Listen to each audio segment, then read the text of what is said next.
हॉम्योपैथी अब इस डिसीजन पे आ चुका है कि कोई भी डिजीज, जैसे कोरोना भी है तो उसके लिए वो आयुर्वेद में भी जो कहा जा रहा है कि आप इम्यून सिस्टम को बूस्टअप कीजिए, तो या फिर योग है वो भी ये कह रहे हैं कि आप किसी भी चीज़ मेडिटेशन के थ्रू या फिर अपनी माइंड को रिलैक्स करने के लिए, जो कोरोना के साथ साथ कुछ सिम्टम्स और एड ऑन हो रहे हैं, मेंटल सिम्टम्स भी आ रहे हैं, लोग डिप्रेशन में जा रहे हैं, बच्चे भी काफ़ी प्रॉब्लम्स फेस कर रहे हैं अभी घर रहने से, फिजिकल एक्टिविटी नहीं हो पा रहा है।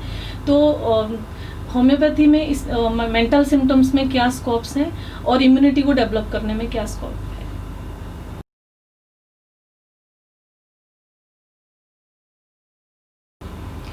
अब जैसे कि आपने कहा इम्यूनिटी में क्या स्कोप है, तो एक जो सवाल मेरे मन में उठता है, लोग बार बार इम्यूनिटी इम्यूनिटी बोल रहे हैं, क्या हम बिना इम्यूनिटी के कोई भी बीमारी ठीक कर सकते हैं? चाहे वो कोई भी दवाई हो, कभी भी दवाई ठीक नहीं करती। हम हमेशा ठीक किससे होते हैं? हमारी इम्यून सिस्टम से। और उस इम्यून सिस्टम को बीमारी की हालत में हमें सहायता पहुंचानी पड़ती है। और वो सहायता, क्योंकि जैसे कि बीमारी जो है वो किसी स्थूल चीज का नाम नहीं है, वो हमारे जो वाइटल फोर्स है, जो हमारी प्राण शक्ति है, जो हमारी एनर्जी है, जब उसका एक संगीत जिसको हम कहते हैं, उसकी एक लयबद्धता में कुछ विघ्न पड़ता है, जब वो ठीक काम नहीं करती, डिजीज, जिसलिए हमने डिजीज कहा है, dis ease, you are not at ease, यानी कि जो एक ईज था, जो एक सिस्टम की लयबद्धता थी, जो उसका संगीत था, वो अपनी जगह से हट गया। उसको अगर ठीक करना है तो सिमिलरली हमें, क्योंकि बीमारी जो है वो एनर्जी लेवल पे बदलाव हुआ है और उसका जो प्रगटीकरण है वो स्थूल शरीर पे होता है, मानसिक भी हो सकता है, तो उसको अगर ठीक करना है तो एक एनर्जी चाहिए। तो ऐसे ही कोई भी होम्योपैथिक दवाई किसी फिजिकल रूप पे आपको ठीक नहीं कर रही, या केमिकली आपको कोई हेल्प नहीं मिलेगी, वो आपके इम्यून सिस्टम को ही ठीक करती है। और ये एक मिथ है कि हम किसी भी दवाई से, जब हम कहते हैं कि ये हमारी इसको बढ़ाती है, ये इस बीमारी से लड़ेगी, ये एक मिथ है। बीमारी हमेशा आपके इम्यून सिस्टम से ही ठीक होती है। बिना इम्यून सिस्टम के ठीक हुए हम किसी भी बीमारी को ठीक नहीं कर सकते हैं। ये ठीक ऐसा ही है जैसे अगर किसी दीवार में सीलन आ रही है, ठीक है, उसकी नींव खराब है, वहां से पानी जा रहा है, तो यहाँ क्या हुआ? बेसिक गलत हो गया। उसको आप लिपाई पुताई करते रहिए, थोड़े दिन ठीक लगे, फिर लिपाई कर दीजिए, पर वो सीलन कभी खत्म नहीं होगी। और एक टाइम ऐसा आएगा कि वो सीलन इतनी बढ़ जाएगी कि वो दीवार ही पूरी गिर जाए। तो हम ऊपर से लिपा पोती कर सकते हैं, जिसे हम कहते हैं एंटी इन्फ्लेमेटरी, एंटीबायोटिक्स, या हम जो भी उसका जिसका नाम ही एंटी है, जो शुरू ही नेगेटिव से है, वो हमें पॉजिटिव कैसे दे सकता है? और जो स्वास्थ्य है वो पॉजिटिव है। स्वास्थ्य का मतलब है कि आपको एक ऐसी स्वतंत्रता है कि आप कहीं भी जा सके, कहीं भी खा सके, कमरों में बंद होके और मुंह बांध के हम स्वस्थ नहीं हैं। ये तो एक कैद है। डिजीज हमारी कैद है, हमारी लिमिटेशन है, और स्वास्थ्य हमारी स्वतंत्रता है इस खुले आकाश में उड़ने के लिए। दूसरा आपने सवाल पूछा मानसिक अवसाद। मानसिक अवसाद, तो मानसिक अवसाद भी अलग नहीं है। बीमारी जो है वो दो तलों पे प्रकट होती है।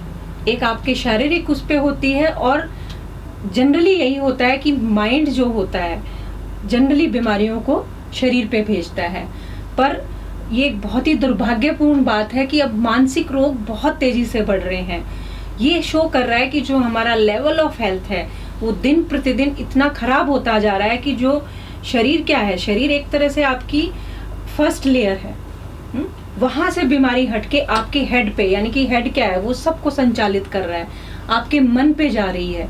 तो ये ही है, शो करता है कि हमारी जो स्वास्थ्य की जो स्थिति है वो दिन प्रतिदिन और खराब होती जा रही है। मानसिक रोग तेजी से बढ़ रहे हैं, एंजाइटी डिसऑर्डर्स आ रहे हैं, ओसीडी आ रहे हैं। छोटे बच्चों में हमें डिप्रेशंस, जिसे हम कहते हैं, बच्चा कहते हैं कि मेरा मन करता है मैं कूद के आत्महत्या कर लूं, रोने का मन करता है। छोटे बच्चे इतने सीरियस दिखाई पड़ते हैं, वो किसी से बात करना पसंद नहीं करते, उनको बीमारियों से डर लगता है। हमारे क्लिनिक में कई छोटे, एक बच्चा आता है, वो आई थिंक 6-7 साल का बच्चा है, उसको इतना वहम रहता है कि बिल्कुल चद्दर पे सलवटें नहीं होनी चाहिए, हर बार हाथ धोएगा, तो ये क्या है? छोटा बच्चा तो प्रकृति के साथ संगम करता है, वो मिट्टी में खेलता है, वो बाहर जाता है, वो हर तरीके की चीजें टेस्ट करता है, उसके मन में कोई डर नहीं होता, वो तितलियों को पकड़ता है। लेकिन अगर छोटा बच्चा ये सोचने लगे कि मैं बाहर जाऊंगा तो मुझे बीमारी हो जाएगी, मैं मिट्टी में खोलूंगा मैं बीमारी, तो ये एक बहुत ही चिंताजनक विषय है। और होम्योपैथी क्योंकि एक एनर्जी लेवल पे काम करती है, तो वो आपके मानसिक जो आपकी स्वतंत्रता है, जो आप खो गए हैं, जो डर, जो आपके भय हैं, जो डेल्यूजन्स पैदा हो गए हैं कि मैं बीमार ना हो जाऊं, मैं मर ना जाऊं, या कोई भी ऐसा जो डर है, उनको ठीक कर सकती है, क्योंकि वो एनर्जी लेवल पे काम करती है। देखिए, अभी ये जो अभी पीछे कुछ सालों से, पीछे 10 सालों से बहुत सारे नई डिजीज़ आई, जिसमें कि चिकनगुनिया, स्वाइन फ्लू, अब ये कोरोना चल रहा है। तो ये तो सारी नई बीमारीज एक तरह से नई आई हैं। तो होम्योपैथी 200 साल से इन्होंने अपनी मेडिसिन इन्वेंट करी हुई हैं। तो ऐसा कैसे पॉसिबल है कि एक नई बीमारी के लिए होम्योपैथी के पास ऑलरेडी इलाज है? मतलब क्या इसमें पॉसिबल है ये चीज़? आपके सवाल के जवाब में एक सवाल आपसे करना चाहूँगी। क्या 200 साल पहले जो इंसान था वो बदल गया है? अगर हम मोटे तौर पे देखें तो क्या सूरज बदल गया है, या हम अपनी प्रकृति को जो देखते हैं, ठीक है वो पोल्यूशन वो सब अपनी जगह है, पर क्या बेसिक अभी भी वही नहीं है? हम सब क्या उस ऊर्जा स्रोत का माध्यम नहीं है? हमारे अंदर जो बहती ऊर्जा है वो तो एक ही है। ये ठीक ऐसा ही है कि जैसे बिजली है, उससे बहुत साल पहले आप सिर्फ बल्ब जला सकते थे, अब आप उससे बहुत सारी रंगीन लाइटें जला सकते हो, पंखा चला सकते हो, एसी तरह तरह के उपकरण चल रहे हैं। चीज एक ही है, उसका जो मैनिफेस्टेशन है वो बदल गया है।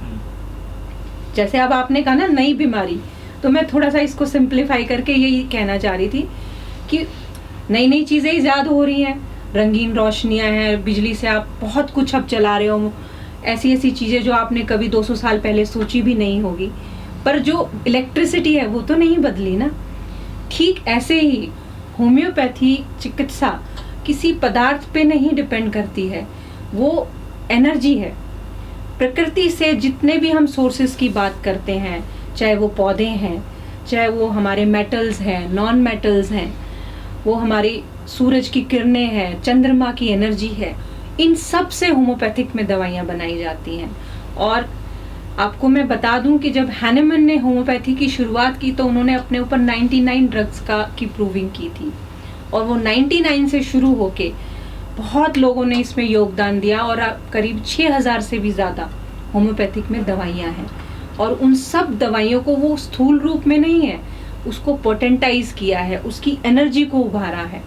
इसलिए जो भी आप अपने चारों तरफ देखते हो उन सब से दवाइयाँ बनी हैं।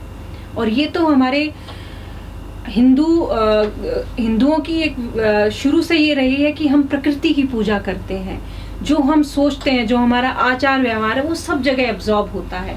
जो हम खाते पीते, हर चीज़ का असर होता है।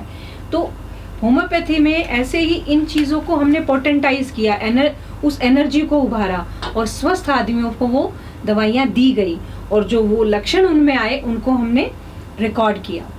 उससे कोई फर्क नहीं पड़ा कि वो कौन सा वायरस था, वो कौन सा बैक्टीरिया था, 200 साल पहले उसकी इजाद हुई कि नहीं हुई, उससे कोई लेना देना नहीं है।